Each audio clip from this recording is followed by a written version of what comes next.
Good evening, everyone. Welcome to the Indiana Area Junior High School and tonight's town hall meeting on the state of rural schools in Pennsylvania. Tonight's event is sponsored by the American Association of University Women, the Indiana County branch, Education Voters of PA, and PA Schools Work. My name is Rob Heinrich. I'm the Director of Education here at Indiana Area School District. And I'd like to welcome all of you and all of those joining from home, hopefully.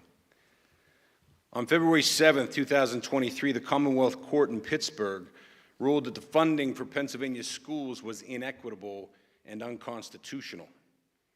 The judge found that rural and low-income school districts were most at risk of receiving inadequate funding. Many of the schools in Indiana County receive significantly less funding than is necessary to provide a thorough and efficient education for our students.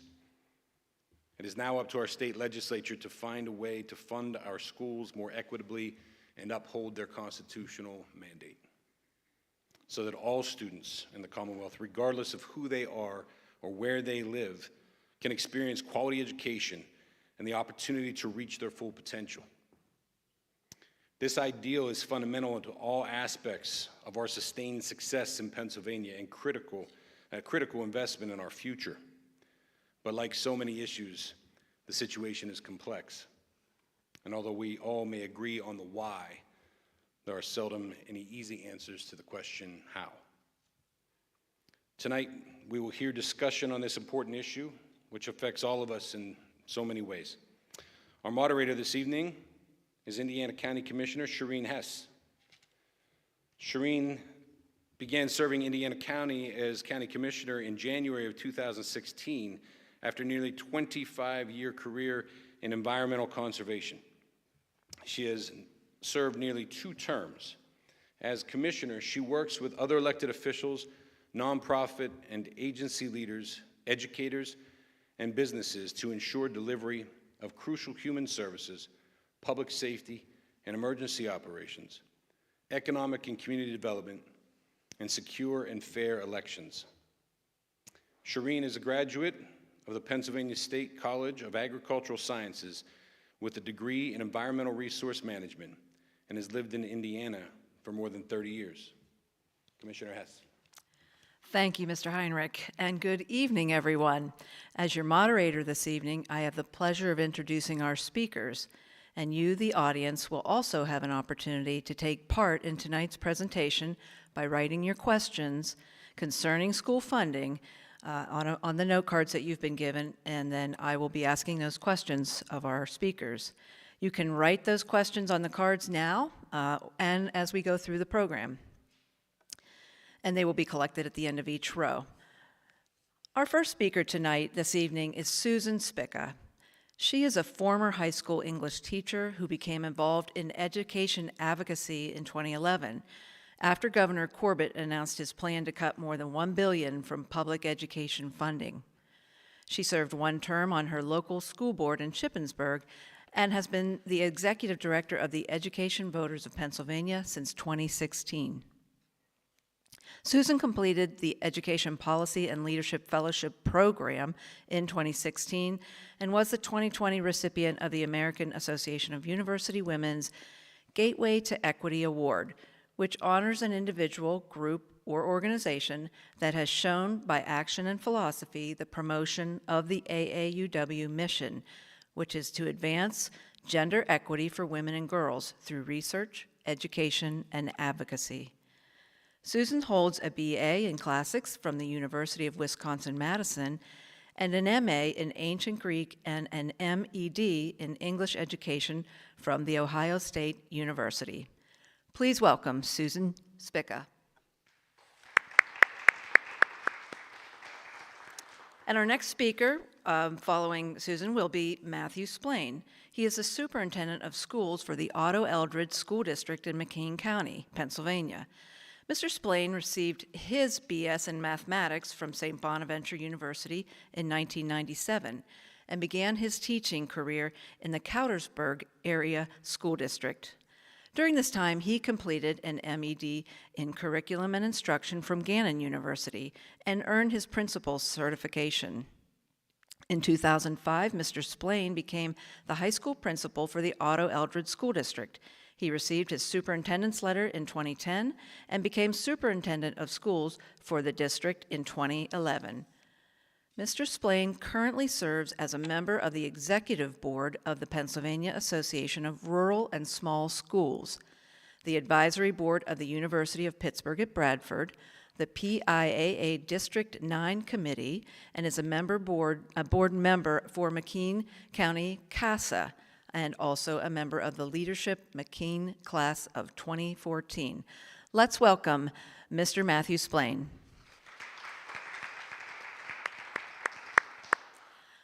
And now Susan will make a presentation. So I wanted to start off by giving more background about the lawsuit and also really focusing on why Superintendent Splain and I are here today, which is because all of us need to be part of making sure that this becomes a priority for the Pennsylvania legislature. So a lot of what we're talking about is like the lawsuit is really great. The lawsuit alone isn't going to necessarily make the changes that we need. It's going to take all of us working together. So I'm just going to turn this. So we're going to talk about what this Commonwealth Court decision means for our students in public schools. And just so at Voters, we are the only statewide organization that works on advocating for public schools. And so we really try to make strong policies that support public schools a top priority for key decision makers. We train advocates, we create opportunities. If you go to the back, we have some fact sheets out. So if we're talking about charter school funding, you can find out how much your district pays to charter schools and learn about how to help fix that problem. So I encourage you to stop by that table on your way out and take some handouts. So we have a funding problem in Pennsylvania with our schools. State funding is inadequate. Pennsylvania ranks 45th, we are now 45th. We go back between 43rd and 45th. We're now back to 45th in the nation for the state share of funding for public schools. 38% of what we spend on K-12 education comes from the state, a tiny bit comes from the federal government, and the rest comes from property taxes. And so when we have such a heavy reliance on property taxes, low-wealth communities are simply unable to generate the revenue that they need at the local level to provide students with the opportunities that they need. And the only thing that can help fix this problem is to have a greater share of funding not dependent on the wealth of a local community.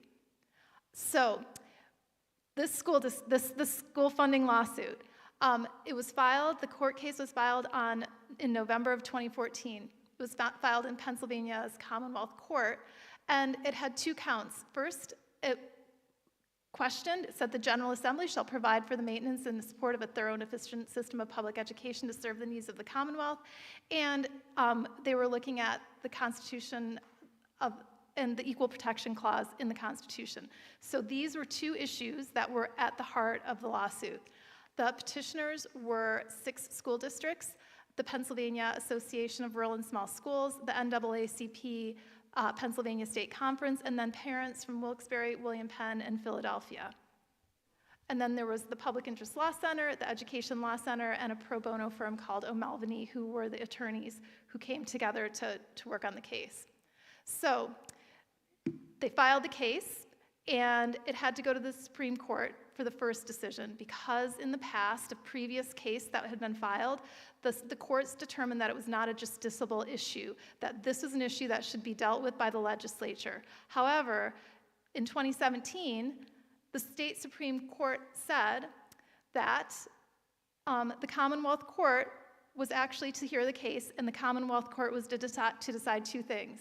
They were to determine what does thorough and efficient mean, which is in the Constitution, and also to determine whether the state funding system for schools complies with the Constitution's Education Clause and Equal Protection Clause. So in 2017, this got kicked back to Commonwealth Court. And so on November 12th in 2021, we had the first day of the trial. And so a court case like this has to be celebrated. And so we had hundreds of people from around the state who came to Harrisburg. We were on the steps. And then after we had our rally, people actually walked over to be outside the courthouse, which was not a welcome a welcome thing, and we got the little phone call, Susan, come and get these people. They're like disrupting the case inside the courtroom. So we ran over and got everybody to come back. So the trial lasted from November 2021 until March of 2022. The court heard testimony for 49 days from 40 witnesses. The transcript is over 15,000 pages, and they received nearly 1,700 exhibits. This all took place during the pandemic, and so it was live streamed so people could watch it from home. But the idea that there were attorneys and plaintiffs and witnesses who were in hotels during the pandemic like this, it was like a really kind of extraordinary thing that happened with this, and we'll hear about that from Superintendent Splain. So there were just I'm just going to highlight a few quotes. There was a lot that was going on, but I'm just going to read a few quotes to give you a flavor. So the Panther Valley Superintendent said, "These are kids that we are not able to get to, but have been trapped in this poverty level over and over because we're not able to get to them and help them, and there's no end in sight for this." So we had superintendents who were testifying. Dr. Arcurio from Greater Johnstown said, "We have 2 reading specialists for 1,200 students." In the middle of the trial, we said people can't lose interest around this. We need people to keep looking at it. And so after David McAndrew said, he gave testimony about having 75 kindergartners sharing a single toilet. And we all thought, can you imagine 75 little tiny people who can barely use their hands sharing a single toilet in a school, and what does that mean for their education? So I happen to have an old toilet at my house. We built a little platform for it. We dragged it up the steps. We brought our toilet paper, and we held a rally where we had people read 75 quotes from the trial.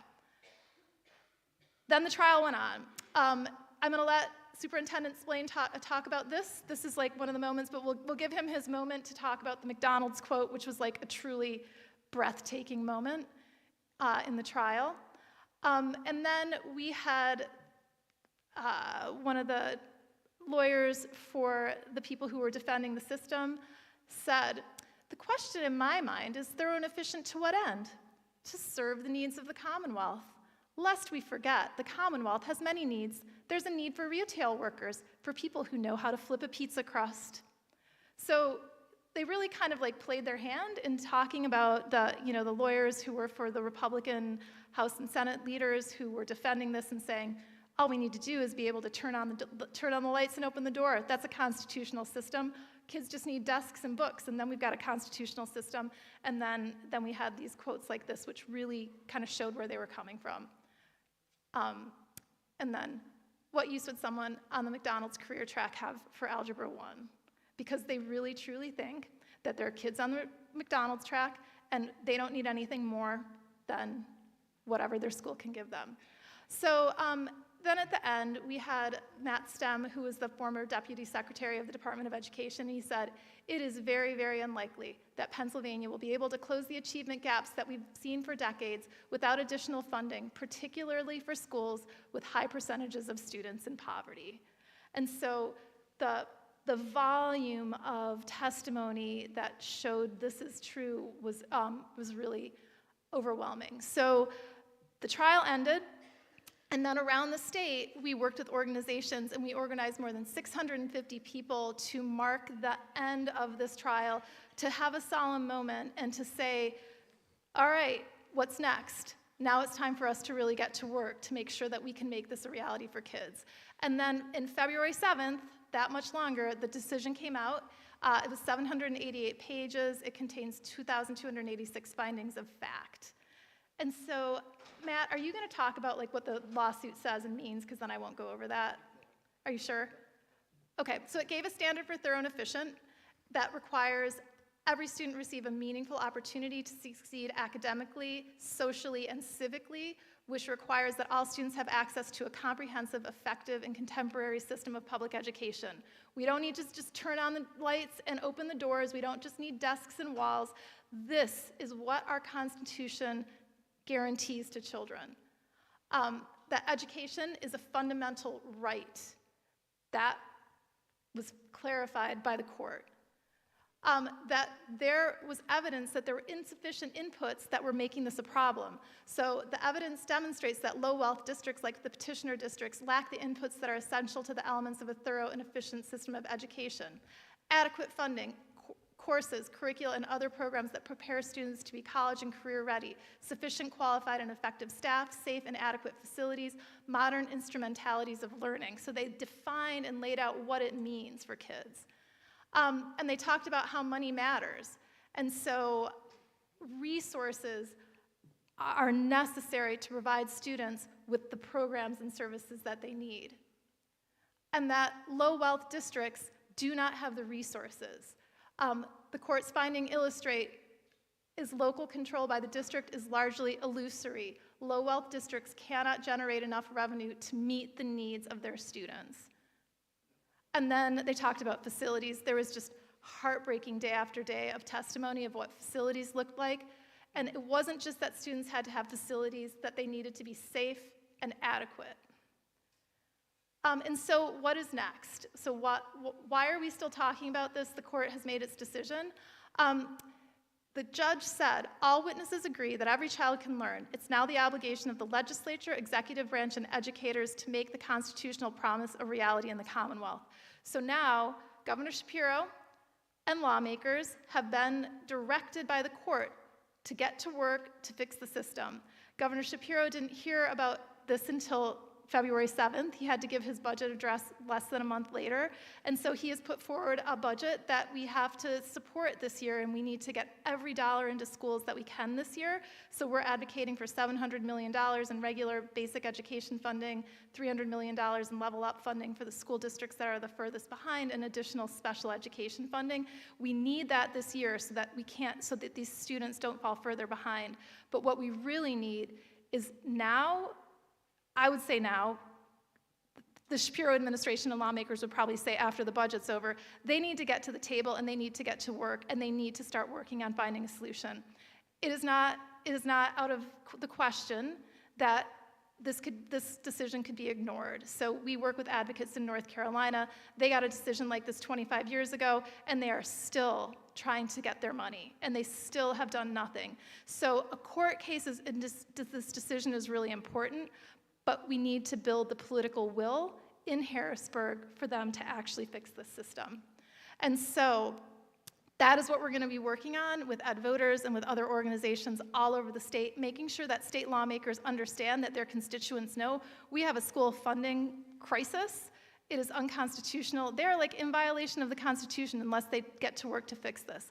So, we at Ed Voters, if you'd like to sign up for emails, we watch everything that's going on in Harrisburg. We tell you when things are happening, when we need, to talk to your lawmakers, and we just need to build this movement statewide so that lawmakers can't ignore it. And so then that's my information, and I'm going to turn it over to Superintendent Splain. Thank you, Susan. Let's have a round of applause. Thank you for sharing the gravity of the situation, and now we'll hear from Superintendent Splain. Good to see you again, Susan. We've met a few times in our funding fights, I guess, across the state, so it's always good to see Susan. I'm the superintendent of the Otto-Eldred School District, and have been so for 12 years, so I really appreciate the invite down here from the AAUW and the Indiana Area School District. You guys have a beautiful facility.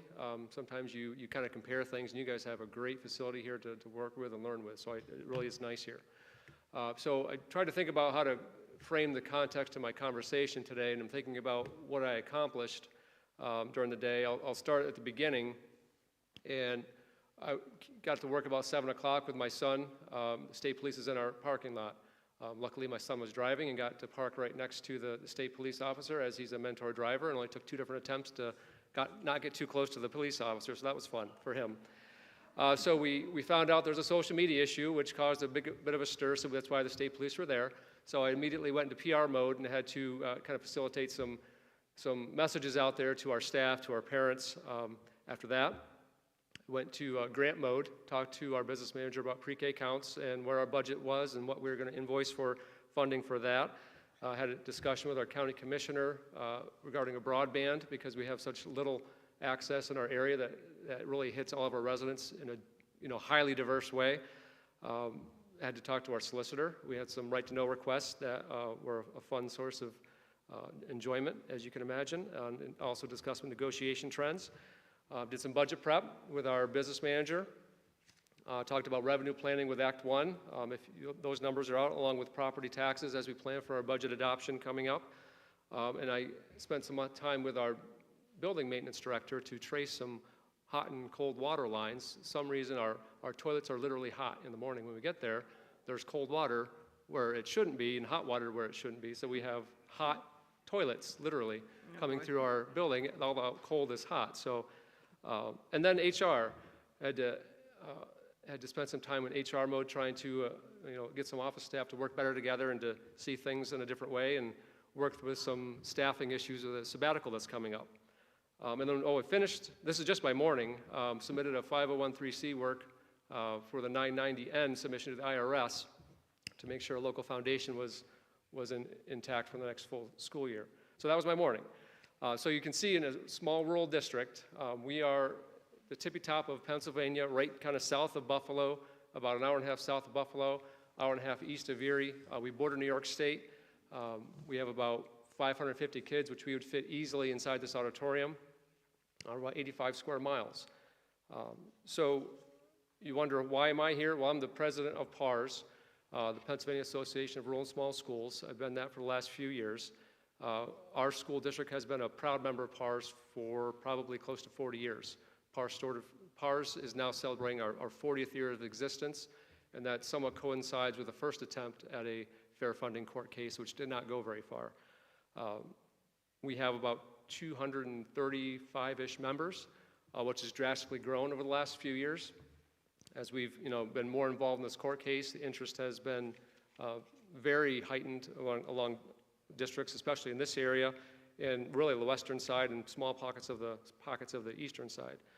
Our major organizational goals include ensuring provisions of quality educational opportunities for children in rural schools and the fair and equitable funding of rural education, as well as other policy issues. So since we were involved in the first court case, it was an automatic fit for us to be involved in the second court case. And as the president, I was able to be involved as a witness on behalf of all rural and small schools across Pennsylvania. I prepared for hours with attorneys. I think if I took out the breaks and combined the times across days, I was on the stand for 8 hours, which was significant. Lots of fun. So then, of course, it's the middle of COVID as well, so then I get the email afterwards, you've possibly been exposed to COVID, you need to do this, that, and the other, so I don't think I ever told anyone that. So we have some unique challenges as rural and small schools, and it varies in degrees depending on where you're at, but I shared a lot of my story and the stories of those that I was aware of. The first challenge that I shared, and this is really the focus of my testimony, was the control of revenue. You can talk about property taxes and how unequal property taxes are across the state, and that translates into your own district status as to how much you rely on property taxes. Our property taxes in Otto-Eldred, we might make 10 to 15% of our budget up on property taxes alone. We rely for the state for over 80% of our funding, which is significant. We are basically a state school. We have very little wealth when it comes to property value in our district. We have no industry. Years ago, the Ethan Allen, the furniture plant shut down, various things similar to that shut down, so we have very little industry. We have 0 stoplights, to give you an idea of what our town looks like, or 3 towns kind of put together. We have a lot of trees. So when you look at state forests, national forests, you have payment in lieu of taxes that the state offers as a I guess not as really as an incentive, but because you don't have taxable property, you have property in lieu of taxes to make up that difference. Well, once in the past 10 years, maybe that value went up for school districts that have a lot of state and national game forest land, sorry. So when we have changes in state funding, Susan mentioned Governor Corbett's first term. That was my first actual day on the job, was April 1st, 2011. The joke was on me.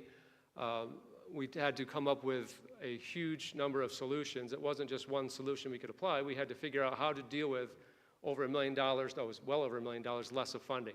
In a $10 million budget at that time, that was extremely, extremely difficult. So we felt the pain right away of less basic ed, all these other streams pulled out from underneath us right away. So it was very apparent throughout this experience as my superintendent, as with PARS, your zip code determines a lot of what you have as a district when it comes to your wealth. And relying on a fixed asset, while it's fixed, and you can rely on that property tax, it does impact people across the state very unequally. We have, as do many schools across the state, have a high number of students in high need and poverty, high special ed costs. Those students take more funding to educate. We take everyone as they are, and we do our best to meet their needs. And this is the port where we go back in time 40 years, that first court case, it fell on its heels. You had to have someone on the stand that said, we're failing kids. And we probably have parents here, we have board members here. How would you like your superintendent to stand in front of the court under oath and say, we're failing your kids. I'm failing as a superintendent, we're not meeting their needs. After 12 years, 11 years, whatever it was, 10 years of this, it's very apparent we needed some help. And it was very easy. You saw the school districts that were part of the case. From my perspective at Otto-Eldred, along with others that I was representing, we are failing our kids.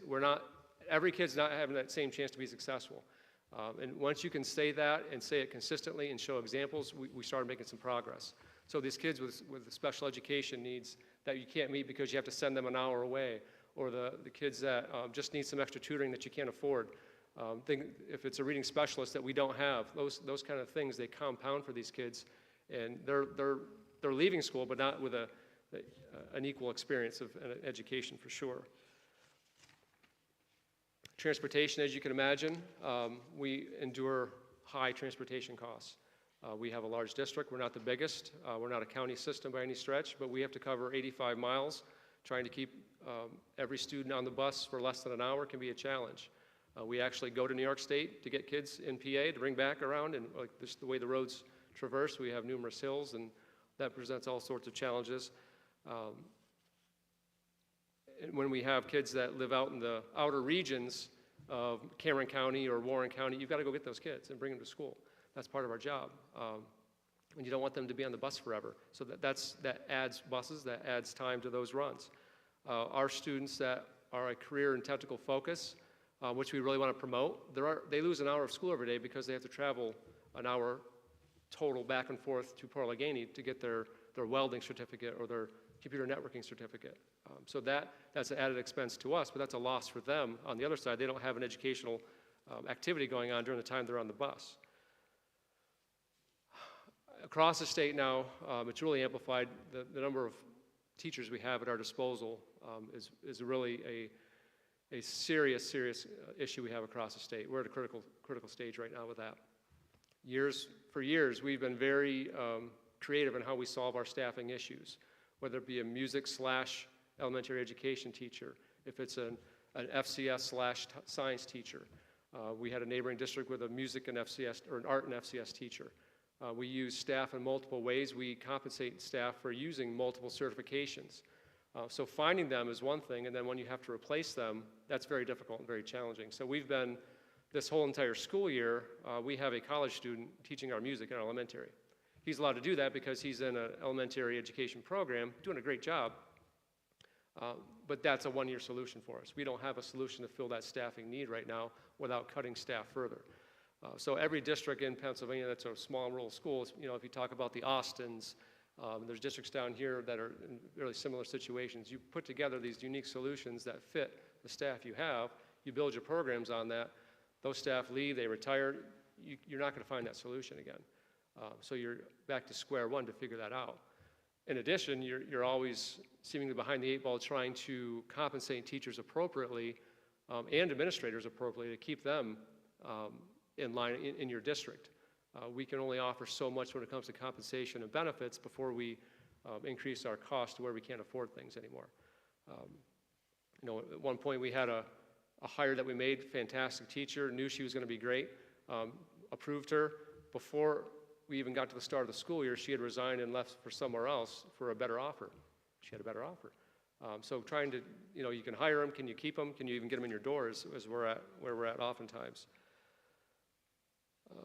Technology, we went one-to-one during the pandemic when we had money to do so. We had a regular rotation of technology and infrastructure that fit our budget. We've had some excess funds, obviously, that we've used towards technology, which proves and shows that this is a case where that extra funding makes a difference. With that extra funding, we can put together a solution that helps all of our kids to where we have a one-to-one situation. Now we're at another refresh cycle. We've got to be very careful in how we plan for that. We have students, like I mentioned, the broadband issue before. They're relying on DSL service for their houses. If you know, some places haven't had DSL in years. That's just using a copper phone line, and it's very slow. And you're not going to stream. You're not watching Netflix on that. That's for sure. But to do things that you may watch videos at home, things like that, aren't just an option for these kids to do so. So it's interesting that there's an effort by the federal government to challenge the broadband maps in parts of the state, relying on the internet for those people that don't have internet to report that they don't have internet. So if I don't have it, how am I going to tell you I don't have it to know that I need it? But the logic is in there somewhere, I guess.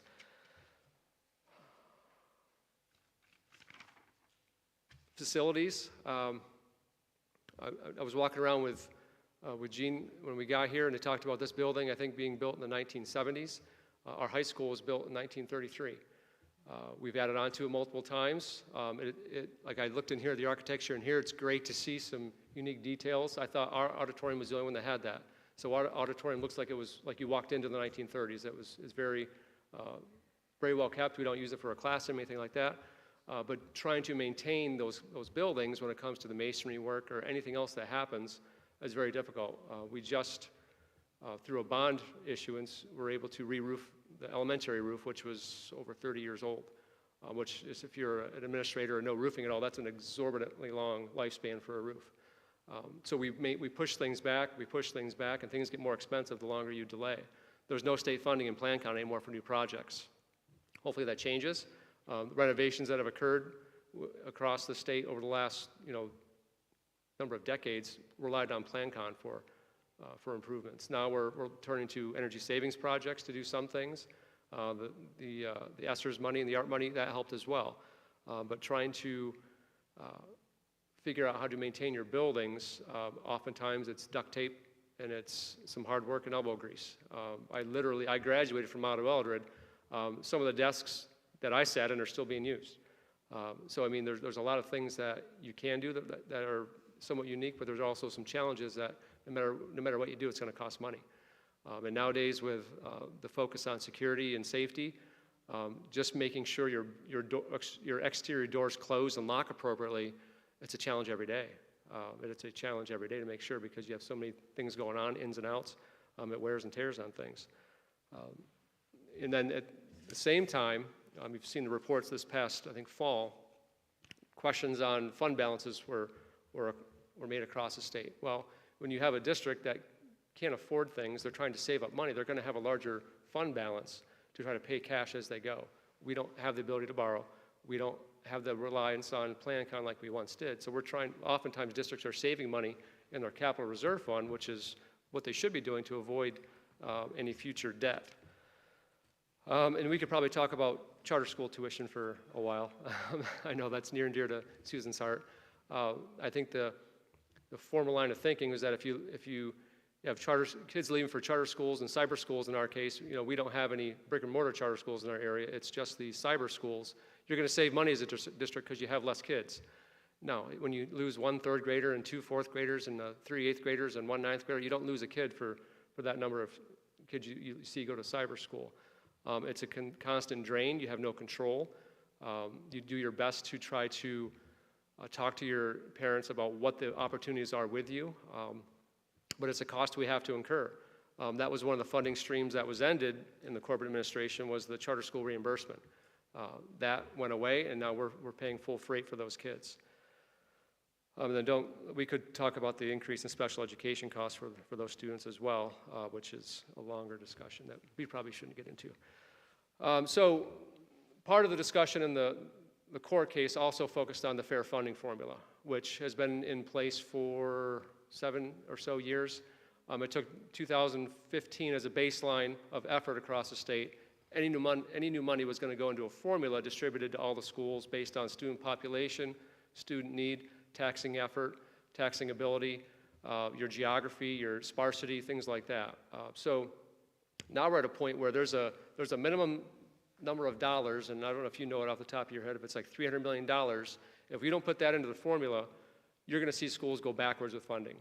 Well, as we've seen over this last year or so, the price of everything is going up and going up exponentially. We're looking at a reality where we have to pay our staff appropriately to keep them and attract them.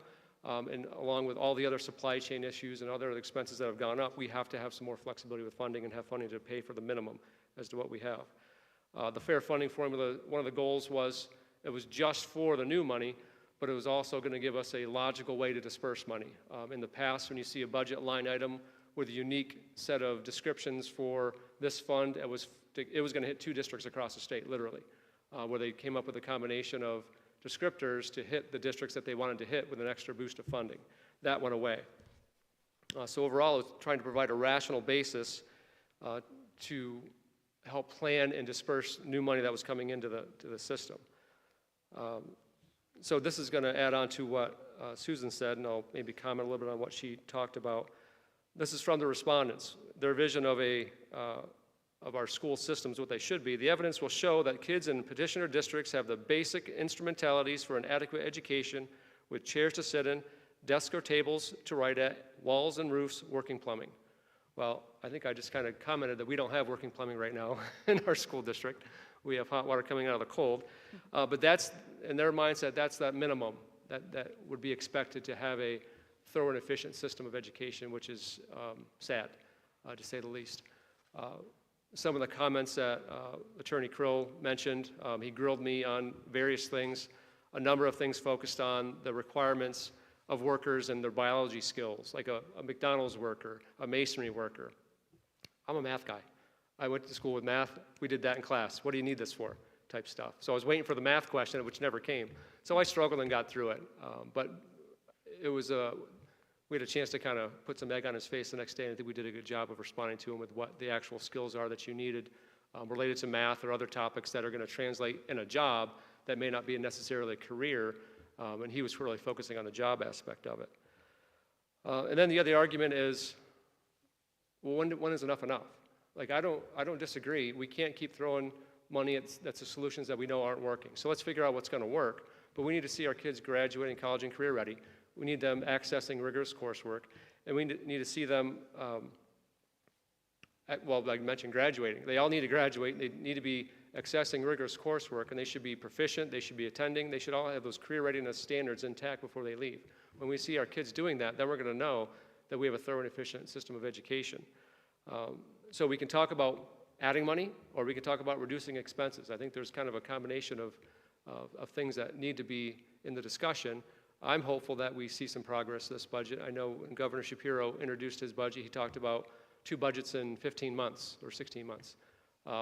In my mind, that means he knows he has some work to do, before the fiscal year ends this year, and then next year is going to continue on. Our state right now has decent revenues in hand.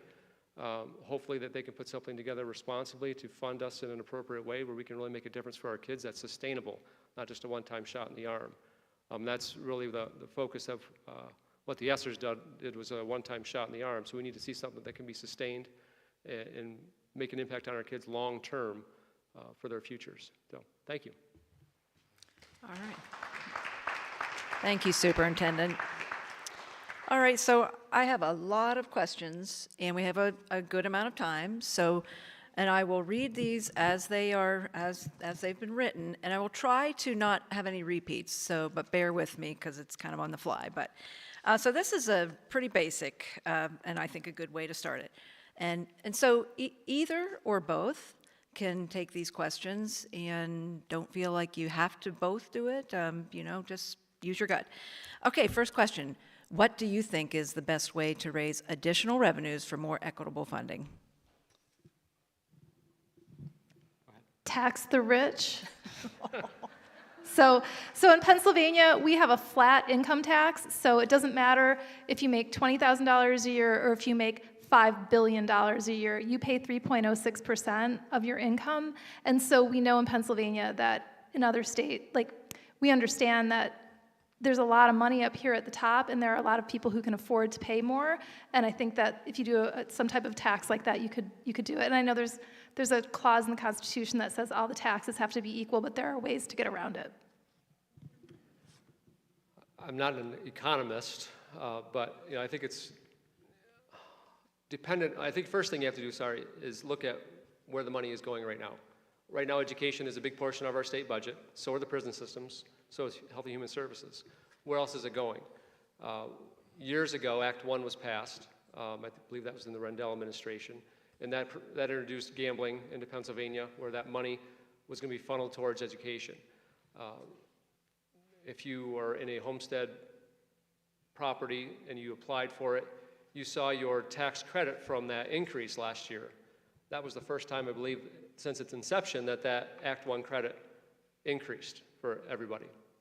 So gambling money had increased throughout that entire time to where at one point, we were the second highest gaming revenue state in the country. Where'd that revenue go? I don't know how it was split. I don't know where it went. Let's take a look at the revenue streams we do have and see how they're being allocated first. I think anytime you talk about taxes, there's going to be an in-depth discussion. Property taxes, we can't keep raising property taxes on people, and that's the only thing that districts have at their disposal. And that's, I guess, an equal method. It's not equitable across the state at all. And I'm not, at our PARS conference last year, Tim Schramm, who's an expert when it comes to the numbers, spoke at our conference regarding some possible solutions. I think if we're going to look at a hefty investment of funding in education, because we know the pie needs to get bigger. It's not about splitting the pie differently. I don't want to gain as an Otto-Eldred superintendent at the expense of Indiana. I don't want to see any kid go backwards. But we have to talk about different ways to raise revenue. And that's going to come from a lack of reliance on property taxes to look at it elsewhere. If it's a sales tax, if it's an income tax, somewhere you have to have a shift where you can have some more money and more revenue to rely upon every year.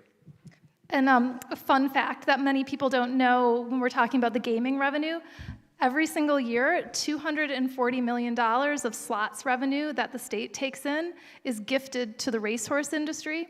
About $200 million of that is given as breeders' prizes and as purses for the winning horses. So people come, about $80 million a year is given as purse prize money to people who don't even live in the state of Pennsylvania. So since gambling was brought to Pennsylvania, we have spent over $3.5 billion subsidizing the horse racing industry in Pennsylvania. And so no one wants to touch that. That's a huge ed voters issue. And so if you want to learn more about that, you can talk to me. So there's $240 million. That money otherwise would be going to property tax relief. It's getting siphoned out of the property tax relief bucket to go to horse racing. The other place where we can really get a lot of money is from reforming the way that we pay for cyber charter schools and charter schools in general, and actually matching the tuition. So a kid goes to a charter school, there's a state calculation that tells the school district exactly what tuition they have to pay for a regular education student and a special education student.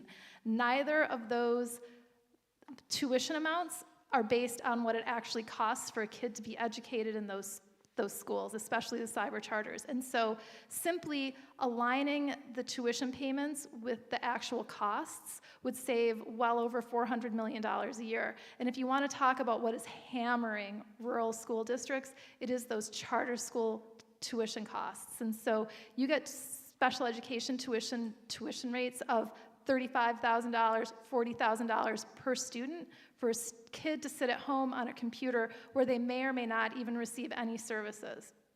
And the charter schools get to take that money and spend it on whatever they want. So it could be a bus wrap in Philadelphia. It could be an embroidered cardigan for somebody who works at the school. It could be special little erasers. It could be a huge building. One charter school bought the Macy's in Pittsburgh. Like, why does a cyber charter school need to own the Macy's? Like, please tell me. So we have fact sheets in the back where you can see how much money your school district has spent on cyber charter schools. We have them for most of Indiana County school districts, and that is an issue where we can just so easily get that money back in our schools, and it won't hurt kids. It will hurt the people who are taking the money away from our kids. Okay, thank you. Next question. How much of the cost of education now needs to include services beyond classrooms and teachers? I'm not sure if you can identify a particular number or not, but can you speak a little bit to that? I think the schools that we grew up in no longer exist. I think we are becoming a Walmart type situation where kids are able to access all sorts of services. We are trying to promote kids staying in school, staying within the buildings to see the therapists, see the social workers. Sometimes there's doctors' offices that are able to set up there. So the amount of budget that we are allocating now compared to years ago is quite a bit more than what we did before. When it comes to a social worker, we have state programs in our building, and that's very common across the state. So I don't know the exact amount of percent, but if you figure roughly, one employee is going to be $100,000 to $120,000, you're going to have at least that every time you see a body in your building as a professional working with somebody. Okay, here's a question. Due to cost, couldn't the end result be a huge wave of rural school closures and kids forced to try to find other schools? Is that a concern? And why or why not? The hardest thing to do in the educational system is kill a mascot. If you're familiar with our area at all, if you have a hunting camp, it's probably up near Potter County, Cameron County, somewhere in that area. Austin School District has been going for years and years and years, and they have less than a 200 student population right now. So literally, they could put all their high school kids on a bus, travel 40 minutes down the road to go to high school in Port Allegheny, if that was a solution they wanted to look at. There's so much pride and so much history in these school districts that's a very, very difficult thing for anyone to imagine. The tough part comes when the reality is going to hit when you don't have the staffing that want to come to Austin or want to come to Otto-Eldred or to Shingle House to work in the Oswego Valley School District. We're not at that point yet. We still have kids. We have people that want to come to Otto-Eldred. I've always thought that Otto-Eldred is a very special place. Kids can succeed with us, they won't succeed elsewhere. And I think that's common in smaller school districts and parts of any district that really know their kids and really can focus on that. And it comes down to the history you have. We have a lot of Otto-Eldred graduates that work for us, as does Austin, as does Port Allegheny, as I'm sure you do here as well. So, there's a bit of a tradition involved with that'd be very difficult to overcome, but that's definitely, yes, a concern because you're increasing those kids' time to travel. If they're going to stay put, they're going to travel an hour and a half now to get to school. I know it's been quite a while since the consolidation study was done. I don't know there's any legs to that right now, but that would be a definite concern for districts to stay in business. So I think this is related. There's 499 school districts in Pennsylvania. Would it make more sense to have countywide schools, countywide system in rural areas? So, I think that this consolidation issue is incredibly complex because every school district has debt. Every school district has a teacher contract. Taking those financial issues into consideration and figuring out how to meld these school districts together oftentimes isn't going to save a lot of money because if one school district has a teacher contract and employee contract that pays less, they're all of a sudden going to have to be equal to the other school district. If you've got debt, you're creating a situation where you've got to have this shared debt. And then, as Matt was saying, you're talking about distances that students have to travel. So at what point, if you've got the little tiny Fanet Meadow School District in Franklin County, they've got 450 students. These kids are on the bus all day long anyway.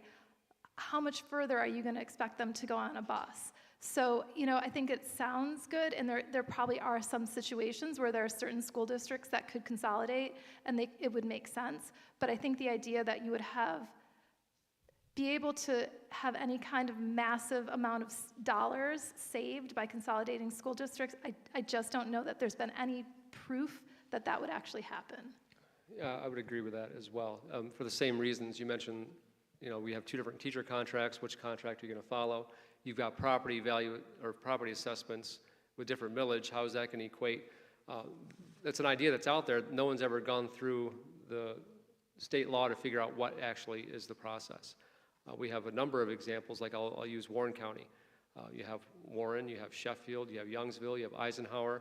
and you used to have Titusville, all within the same county system, there was delayed maintenance on 3 of those buildings consistently, or 3 of those parts of their buildings consistently, to where the expense to keep those up became greater and greater the longer they pushed it back. So they've had a county system, and it hasn't really done a whole lot right now. And they're looking at closing more buildings right now, or reshuffling how they have kids in each building.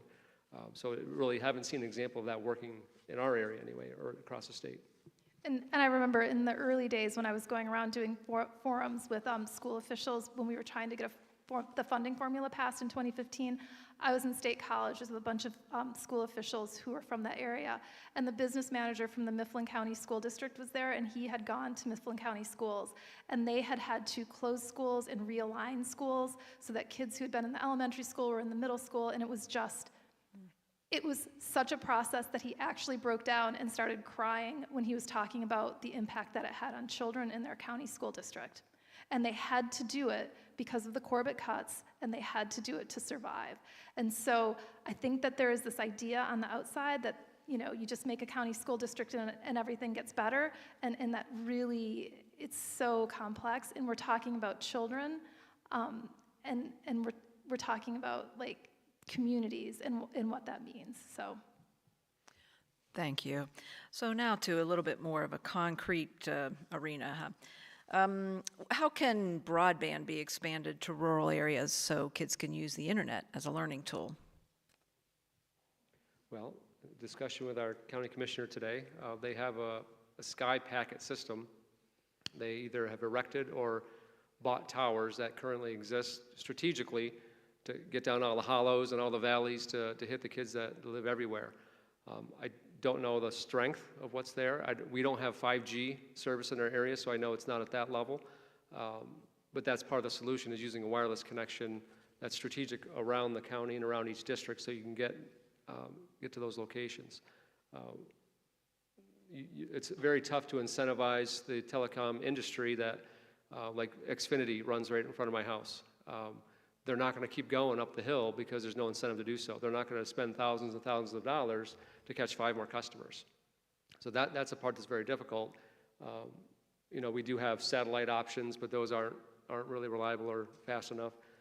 So this next evolution of technology, I have a meeting coming up with the commissioners to better understand how it'll look, but I know that was something that was done in our area and in other parts of the state, so that may be a solution that does work. And a follow-up from myself, but was there anything in the lawsuit that kind of addressed internet or that kind of a thing at all, and the fairness and the disparity because of the digital divide? That was part of my testimony. I talked a little bit about the lack of connection and what students went through to get connected during the pandemic, especially. Yeah. Okay, thank you. What are your thoughts on building renovations as related to this funding issue? Where would the money come from? It's controversial. Well, so I think that though there's actually a very simple and easy and practical solution. So in Pennsylvania right now, we have a $5 billion rainy day fund, and on top of that, we have $8 billion in surplus funding. $8 billion in non-recurring revenue that is in Harrisburg that is available to be spent. And so I think if any of us learned anything about the last time when we had the Obama stimulus money and then it went away, but districts had been spending it, some districts had been spending it on recurring expenses. You don't want to spend non-recurring funding on recurring expenses. It is like spending your savings account on groceries. It's gonna go away and you're gonna need that funding. So we have catastrophic issues with school buildings in Pennsylvania. I think there were 4 schools in Philadelphia in the past couple weeks that have had to shut down because they have problems with asbestos. But there are equal problems in rural areas where deferred maintenance has just created situations where the buildings are literally crumbling. And so it really makes sense for lawmakers in Harrisburg today to say, we're going to take some of this $8 billion that we have in surplus funding, and we're going to allocate it, and we're going to not give it all at once, because everybody can't spend it all at once. You have to lay it out over 4 years, say $500 million a year over 4 years, to at least get a good start on getting these buildings renovated. And there's movement in Harrisburg to try to at least get, $1 billion of this funding into our schools over the next couple years. When PlanCon was up and running, you had PlanCon step A through, I don't remember if it was J or K, something like that. So that was a process you went through to understand what you needed. Could you afford it? Is it appropriate? Does it meet the instructional needs of your district? So that process has been utilized and has been in place so that when whatever school district wants to do a renovation, the state's going to have oversight on that to show that, okay, this is going to be done correctly and appropriately with all the specs needed and planning for the future growth as well. So that there's a way to do it if you have the funding to do it and do it appropriately to make sure you have something that's going to make sense today and 20 years from now. Okay, thank you. So a question about security. The security, and Superintendent, I think this is probably more for you, but the security and safety of our children is a hot topic in this community and nationwide. How have you prioritized this in your school district? So a lot of it is, the first thing you have to do is know your kids. If you're in tune with your kids, your staff's in tune with your kids, you know your staff, that's the first step. What is your environment? So when you hear that there's going to be a climate survey, that's taken seriously. So are kids in need? Are they struggling? Are there ways that they can reach out and report things? That's your first concern. Last year, I'll use this as an example. We had the chance to raise taxes without raising taxes, if that makes sense, because of the additional gambling money credit. We raised taxes that didn't impact people. That money we put into a safe school fund in our own district. First time we were able to do that. So we're going to have $50,000 a year put aside every year to work towards.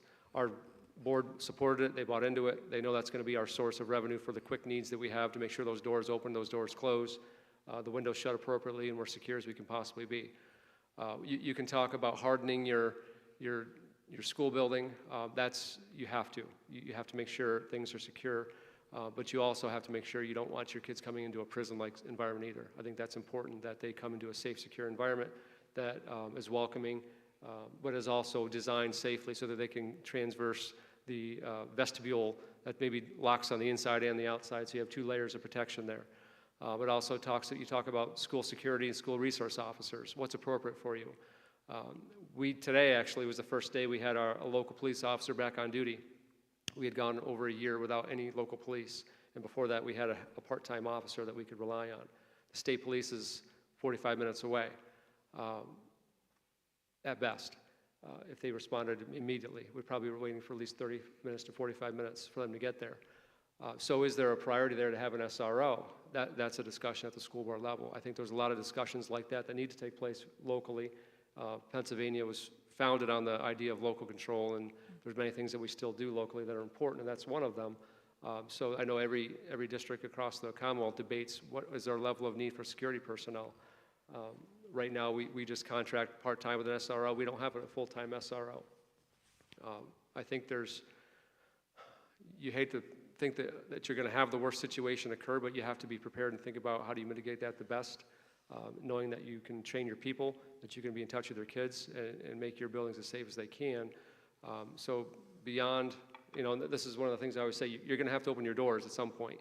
You need to do so as safely as you possibly can. So that's really the number one priority you have to have as a school superintendent, school board, is to make sure you have a safe, secure place for your students. Okay, thank you. So back to PlanCon. The old PlanCon formula favored new construction. Do you have any thoughts on how PlanCon could be modified to encourage renovation?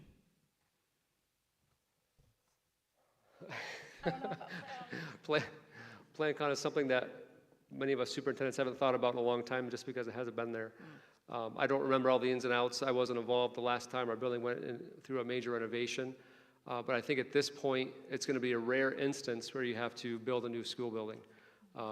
In our area, let's say you told Port Allegheny, Smethport, and Otto-Eldred you're going to combine into a new school building. That's your opportunity to build a new school building. Otherwise, you're looking at adding on. So I don't know the specifics in the formula of what would go into that. But again, I think it's a district really detailing what needs to be renovated and how far it goes. I think pretty much every school building, or most school buildings across the state, have been touched in some way, shape, or form, or will be touched very soon because of the ARP and ESSERS dollars. If it wasn't HVAC improvements, it was lighting, it was something else to deal with the pandemic. Those are little things that you need to do. We're not necessarily needing to have new buildings. We need to have buildings that work. And as you have older buildings, that does get more expensive. So that just is a logical fit to be able to put money into something that just is a renovation, not necessarily a brand new build. I know Governor Shapiro talked about environmental improvements in his budget. I don't know what that exactly meant, but that'll be something that we look at closely. And his proposal was $100 million for environmental improvements over the next 5 years. So that is a discussion in Harrisburg, an active discussion right now. Okay, thank you. Okay, so this goes to the old hold harmless thing that has been discussed at other events that I've been to. So, hold harmless was intended to assure a school district would not see a decline in funding. Do you feel hold harmless limits funding deserved to certain school districts, and if so, can there be a resolve to hold harmless? So I'm the person who had my friend make a Stop Harrisburg School Funding Hunger Games sign, and I brought it here. I think it was back in 2017, and I went around the state with this because there are people who we have now stopped this, but there were people who were saying you can fix Pennsylvania's school funding system by taking all the money, putting it through the new formula, distribute it equitably, and then we're done. And it's not surprising that some of the people who are saying that are people who are with the Commonwealth Foundation, which is a right-wing think tank, which is an organization that has very little interest in actually funding public schools, but would like to make it seem like we've got a simple solution to a very complex problem. So anything that anyone who paid attention to the lawsuit really came to understand very, very rapidly that most school districts in Pennsylvania, even those that have not, the super wealthy districts have plenty. They are not that many districts. I think 87% of school districts did not have enough funding to meet their students' needs based on an actual calculation in state law for an adequacy target. And so you can't, I think it was you, didn't you say it was like moving decks? You say it, you can say it. Rearranging the deck chairs on the Titanic. Yep. So Matt made that actual point in the trial, and then that was also cited in the judge's decision, saying it is not enough to just shift this funding around. And so I feel for people who live in rural areas who have a sense that at some point the state is going to come for their funding, because just looking at downtown Indiana today and thinking about how much population has left, how much property value has declined, and kind of the erosion of the ability of rural areas to raise funding, that is something that we all need to be making sure that is heard in Harrisburg. Because yes, absolutely, there are growing areas, they need more money for their students, they've got more students in their buildings, but they don't have the property tax erosion that a lot of different places have. In 2016, when this started, I looked at the impact of putting all the money into the formula for our 14 districts in IU9, which is McKean, Potter, Cameron, Elk County. That was a loss of $33 million in revenue. For Otto-Eldred, it was a loss of $3 million. It was half our revenue just gone. That's a game changer. That's game over for half of our student population. If you look at what we've done, we have teachers begging me for an extra $100 to spend in their classroom. Can I take these kids on this field trip? I'll use a school van. How can we minimize expenses? I'm going to give this down to Jim. He's going to look at it, see if he can weld this back together for me. We've used fund balance to balance our budget every year I've been superintendent for 12 years. That's not something I'm proud of, but we're still afloat and we keep fighting. I don't know how taking less of money is going to help us. We don't waste money. I know you can look at different facilities and different things that occur in different places. Our salaries are not exorbitant. We don't have a huge amount of resources. We don't spend nearly enough on our buildings that we need to. We don't have the staffing that we need to provide what the kids need. But telling us we need less is just ludicrous, I guess is the best word. And it was 2 years ago, we really put an end to the talk of running all the money through the formula, because we acknowledge, I think everyone acknowledges that there are some districts that are so far behind where kids have so few resources that really they do need extra funding. And so our advocacy groups came up with a level up supplement, which was a way to determine which school districts had the fewest dollars to meet their students' needs, the 100 what we called poorest school districts, and to direct additional funding to those districts through the formula, through the basic education funding formula. And so 2 years ago, there was $100 million that went through that formula, and then the money went into the school district's base funding, so they would have it year after year, it would be recurring. And then last year, there was a $225 million supplement that went into the district's base funding. And you know, for a small rural district, it might have been $180,000, or I think Fannett Metal, it was $40,000.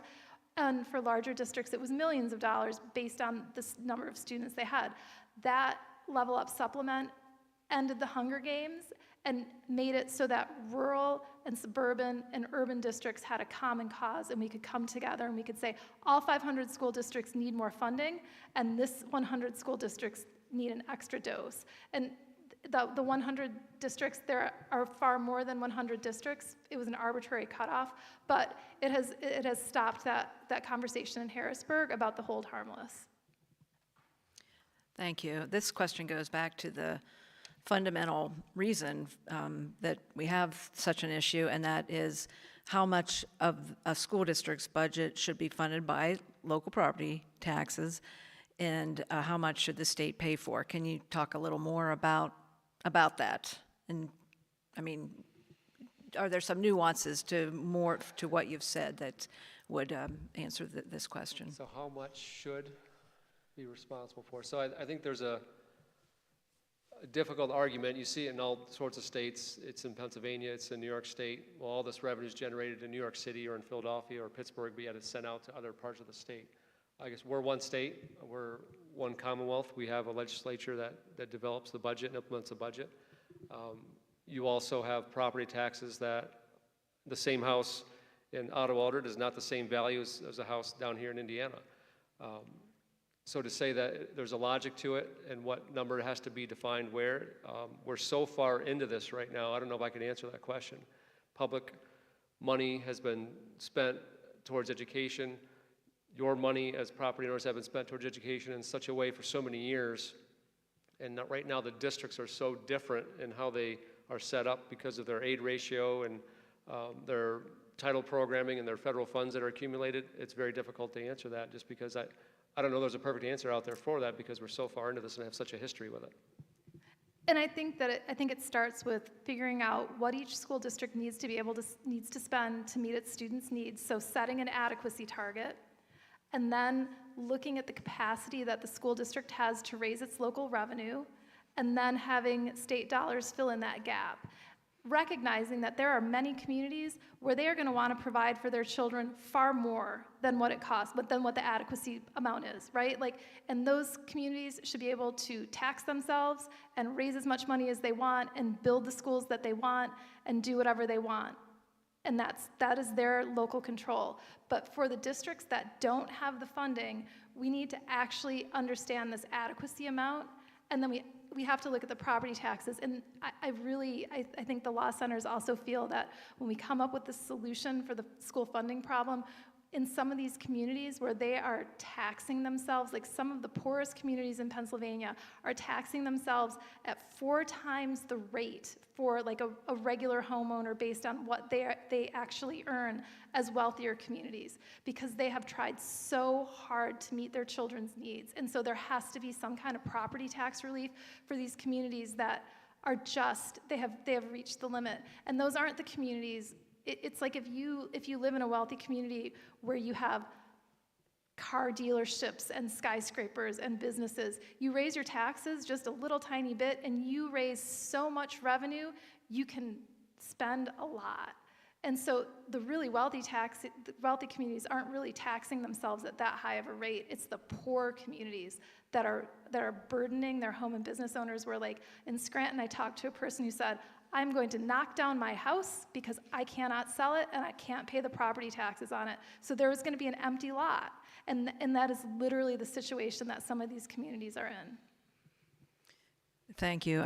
I guess I go back to you. The proportion from the state is now at some 30-some%.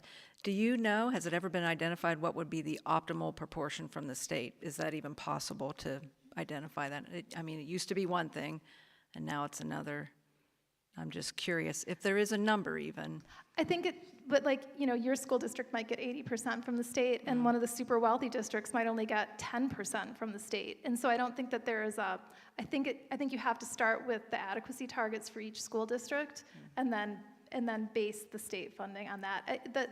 The law centers showed that prior to the past two budgets, we needed $4.6 billion to fill the gap, and that was to fill the adequacy gaps uniquely for each school district in terms of what they needed. And some of that was local dollars, because let's be honest, there are some communities can spend more, right? They are not taxing themselves quite enough, and the state is really coming in and doing more than it should. And then there are some communities where most of that funding gap, it would have to be filled by state dollars. Thank you. Here's a question. Do you have any examples of what money was received before and after the ruling in some school system, within the school system? Do you have any examples at all, just so that, as a visual? What the result would be after the... Examples of what money a school district received before the ruling, and I guess maybe this is a question of what could the possibilities be. Maybe that's... nothing has changed yet. So right. The last term for Governor Wolf was a decent effort. The trial wasn't completed yet. The ruling wasn't out yet. So we've got to go through a process of what's enough. So that's part of us, as the plaintiffs, what is going to be enough? What do we need to show? That's part of the adequacy target. What do we need to show that we're getting our kids ready through the career and readiness standards? They're able to access rigorous coursework. They're graduating. Part of that is through the adequacy target to know what money that needs to be spent. So you're going to know when you get there. I can't tell you every district's needs. I know that's a visual that is on your map, right? Ed voters, Susan? Fund Our Schools PA. Fund Our Schools PA, yeah. It shows the inadequacy or what's missing from many school districts across the state. So ours is probably just under $1 million right now is my guess. I don't know where, that was a few years ago, it was less than that, I know. But that gives you a visual, at least from what the dollars were. I think it was early 2000, well, it was late in Rendell's term. There was a study done, and then they took those numbers and played them forward as to what that number would be now for each district. Okay, so go to the website for some very good visuals. That gives you an idea, at least. Yeah. I'm not going to say that would be the end-all, be-all, but. Okay. All right. I left this question, these two are pretty similar, to the end because I felt like this was a good way to end it, although we don't have to if there are more questions. But basically, this is what is the most important thing we as citizens can do to get this going, to let our legislators know? Like, what are some examples of things we can do right now? So Senator Pittman is a really good person who cares about his communities.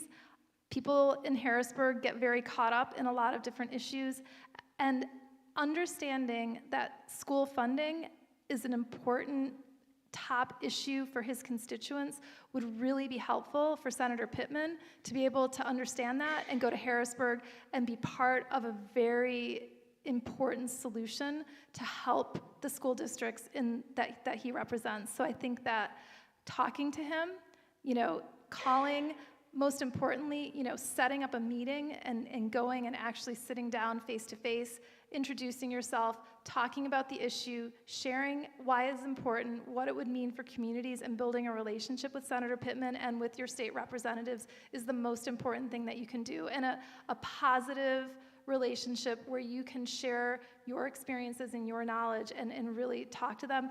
That's, I think, what's missing in a lot of places. Where there are legislators who understand that school funding is number one, they support school funding, hands down. And so you're in a really important place. And so we have tons and tons of resources at Voters. You can sign up for our emails back there, or I can give you my card, and we can really loop you into a statewide network of advocates who do this work. So it can be really easy. It doesn't have to take a lot of time, and it makes a huge difference. Yeah, simply hearing from constituents makes a big difference. And it's not just, you don't want to hear complaints. As a legislator, you want to hear solutions. You want to hear what your concerns are. But squeaky wheel gets the grease, so I think the more they hear, the more effective that becomes. As an elected official, I heartily agree. I mean, it does mean a lot when you get a call from a constituent, so I appreciate that comment. So I would like to ask, is there anything else you would like that you think we need to know that hasn't been mentioned? We covered a lot of ground, but we have a few minutes left. Every year, Ed Voters does a right-to-know request for cyber charter school advertising invoices. And in the past year, they have spent $16.8 million of your property tax dollars on advertising, and that's the low end because I know that they hide stuff from us. So this is wrong. It needs to end. If cyber charter schools are rolling in so much excess funding that they can spend $16.8 million on advertising while still having a 58% graduation rate, we have a problem that needs to be fixed. And I have to say, the way that these tuition rates are going up, it's really unsustainable, and especially in rural communities where you're losing student population, when the number of students you have goes down, you're dividing your total expenditure by a smaller number, which means your tuition rate goes up at a much, much higher and faster rate. This is something that has to be fixed. And talking to Senator Pittman and to your state representatives about that is really, really important because they don't need to raise revenue. We just need to not be hemorrhaging your property tax dollars to pay for bus wraps. And just a little bit on that. Why you say it needs to be fixed? Why does it keep happening? Why does it happen? Is there anything that we need to know about why it happens? This notion of using money that was for public schools now for private schools? So the cyber charter schools, they kind of have this model of growth, and so they're very concerned with growing their students, so they do a lot of advertising to pull in more students. And the Pennsylvania code that determines what the tuition rates are hasn't been updated in 25 years. And so this calculation in the state law is just completely out of whack. When they approved charter schools and then later cyber charter schools, I can't imagine that anybody in Harrisburg ever imagined that we would be spending $1 billion in property taxes on tuition for cyber charter schools in Pennsylvania. It was $1 billion with a B. Every dollar that goes into a charter school tuition payment comes from your property taxes. There's no state funding that reimburses districts for that. And so it's really an issue. There is a very strong lobby in Harrisburg, but we're starting to see the cracks because it is just such an extraordinary impact that it has on school district finances that it's unsustainable. And we're starting to see, Republicans who are understanding this start to want to see, they want to be able to go to Harrisburg and say, I've got people in my office, they won't leave me alone. I go to the grocery store and they are talking to me about this cyber charter school funding. I can't get my hair cut. One of my happiest moments was when it was 7:30 in the morning and my then state senator's hairstylist called me and said, Rich is coming in, he's gonna be in my chair. How much should we be spending on cyber charter school tuition? I was like, $5,000 a kid. And so, that is what you need. That is what they need. It needs to be everywhere they go. People are talking about this so they can go to Harrisburg and say to their leadership, it's too much. I can't do it. I need these people off my back. We've got to do something about it. So accountability is a very strong word that sometimes gets lost in these discussions. I mean, when we raise our children, we want them to be accountable for their actions, accountable for their work ethic. We want our teachers to be accountable. We want all of our school employees to be accountable. I need to be accountable, and I'm accountable to my school board. We all need to be accountable for something. So I think that kind of goes along the line with what Susan's mentioning. We need to be accountable for our public funds. How are we spending our public funds? The government doesn't have funding if they don't take it from the citizens or from businesses, right? I mean, it's public funds for a reason. We need to be accountable across the state for what we're doing and how do we want to prioritize that for our kids and our future. And we need to know how it's being spent, and where it's going to, and why it's too much in some circumstances. Well, thank you very much. And with that, do I see a hand? Yeah. One, okay.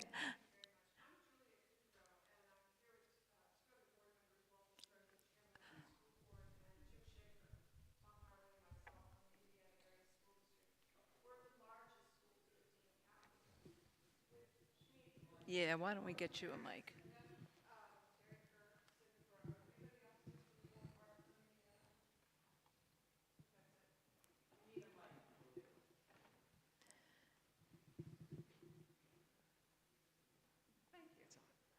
Thank you, I appreciate that. I've enjoyed all of your comments, but this charter school issue is hot. And it's disappointing. So the last great chance, I thought, to get this figured out was under Governor Wolf, and I appreciate the funding that he gave these districts through the national monies. But for goodness sake, they didn't change much about charter schools, but they did give public schools more money. So where do you see the cracks? Because this is a problem. You just said you saw cracks, and I'd like to know where, because we've gone to our state legislators. We've told them time and again, we've sent letters, the PSBA has sent letters and said, this is a huge drain on the Indiana County, every bit as much as our healthcare costs. So these two entities seem to be untouchable. Our healthcare costs in our district keep going up at what was it, a 5-year average? Almost 5%. Who gets those kind of healthcare raises? And during the pandemic, you could hardly see a doctor, but you still had to pay copays, or the districts did. So I'm not so sure I'm understanding your optimism about how you get the state legislature to move on this. And I'd appreciate if you could tell us, what more should we be doing? You say go to talk to your legislators. But this lobby for the charter school, they don't even have to disclose what they pay their teachers. Now, how are they getting away with this? These aren't hard arguments. And it's something that our board gets rather fired up about. So I would appreciate a little bit more detailed advice about what we might do. So I appreciate your fired upness, because I also feel that fired upness. There was a whole new slate of lawmakers who came into Harrisburg this year who are still kind of figuring things out. Many of them came in understanding the charter school issue as like regular people before they became legislators. And so with new legislators, I think there are new opportunities to be able to get people kind of like peeled off and to get ultimately what we need are Republican lawmakers who will basically form, like we were saying at lunch, almost like a little caucus within the Republican caucus, who will go to their leadership and who will say, we have to do something. I cannot go back to my district without doing something. And I think that we're starting to see more and more Republican lawmakers who are starting to get into that space. So we were watching the Senate Education Appropriations Committee hearing, and a state rep, Representative Pennycook is now Senator Pennycook, and her first question was, what are you going to do about cyber charter school funding? It's a problem, and she's a Republican. And so we're starting to see like Republicans themselves speak out. And so, I think it's one thing when school boards speak out, can you get like the Lions Club together? And so we have fact sheets back there that kind of talk about how much money is spent on charter schools. It can be a complex issue. We're trying to break it down so regular people can see, like, cyber charter schools get a lot of money. They spend a little on kids, and then some man runs off with a giant bag of money because he's just taking it, right? Can you find groups of people that you know your state rep or state senator care about? And can you get those people to talk to them? Can you get people from the chamber? Can you get people from the Rotary? Are there senior citizen clubs where you can go and talk to people? Because really, it's their property taxes. If you are older in Pennsylvania, you are the one who is getting incredibly hammered by this. So if you want me to come up, and if you can find people for me to talk to, it's a 2.5-hour drive, and it would be the joy of my life to be able to have a group of people to get them fired up to talk about the issue. So.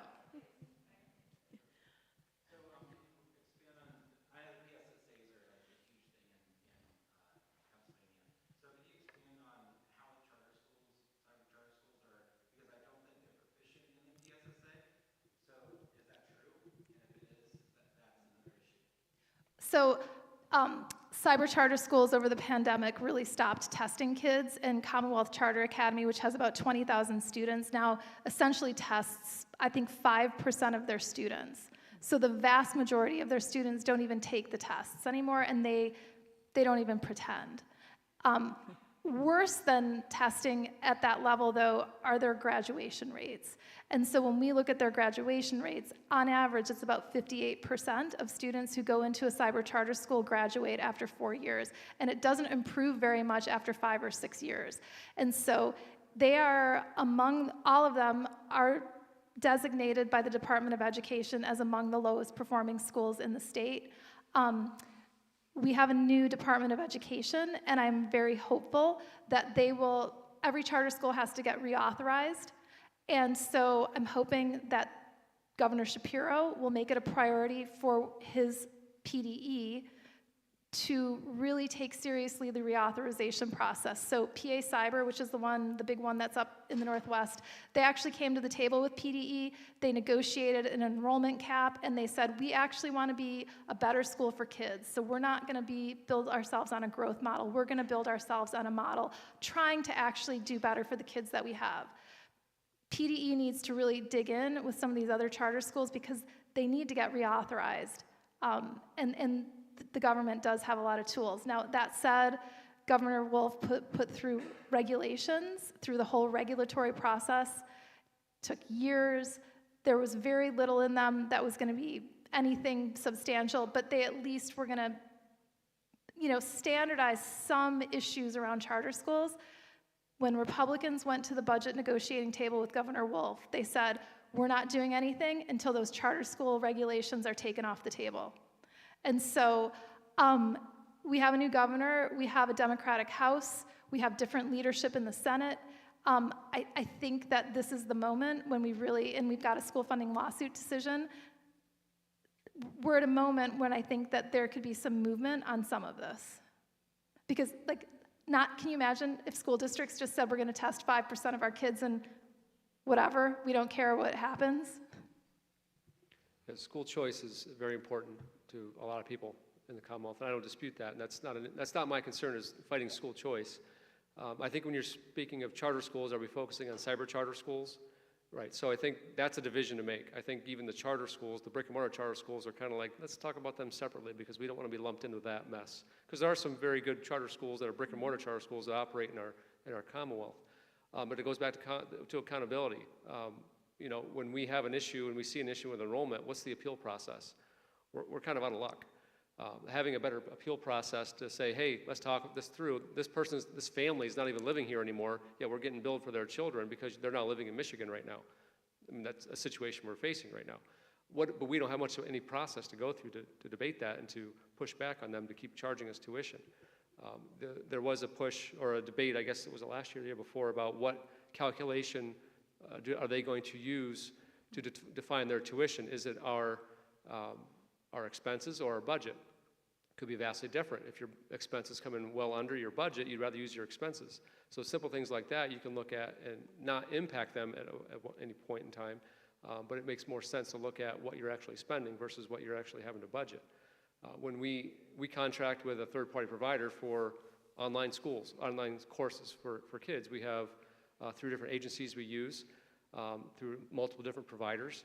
Well, often charter schools are using the same courses that we're using. So how come it's so much more expensive for them than it is for us? I mean, that's where, when it comes to accountability, where's the money going? Right. Yeah. Well, we're at 8:30, and I'll look to the folks running the show. Are we good to close it up? I mean, our guests will stick around for a little bit, I'm sure. Well, let me say thank you to Susan Spicka from Education Voters of Pennsylvania and Superintendent Matt Splain from the Otto-Eldred School District, and thank you to the American Association of University Women for this is a fantastic town hall. I think it's been filmed and it was live streamed, so if anyone needs to go back to it, that you have those resources available. Thank you, Mr. Heinrich, for your hosting us here at this wonderful facility, and so thank you, audience, for fantastic questions. I hope I did a good job on those, and so let's give a round of applause for our wonderful speakers.